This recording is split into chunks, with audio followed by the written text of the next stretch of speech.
TMD can actually have fatal consequences, whether it be the consequences of the effect on systemic disease, negative effect on systemic diseases that can be fatal, or localized effects on the inability of a provider to get into the mouth to provide appropriate dental care.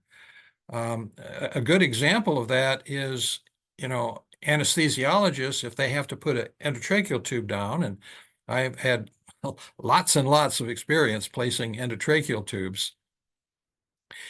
Recently saw a video of an anesthesiologist who was struggling to get an endotracheal tube down because the patient could not open fully, and actually sacrificed the anterior upper teeth so that he could get enough space in to get the laryngoscope in and placed properly so he could slide the tube down the trachea.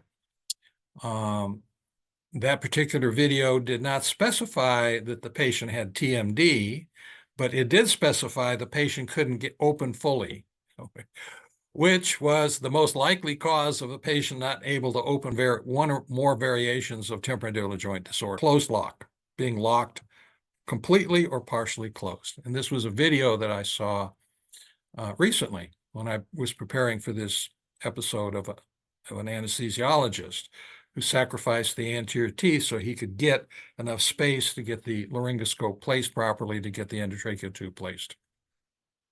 And then the third category are patients at the end of their rope, literally, because they can't stand the pain associated with TMD, that up until they came into our office, no one could help them with.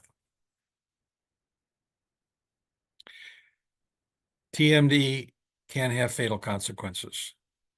I hope it sobers you up a little bit about dealing with these patients and having a tremendous amount of empathy for them.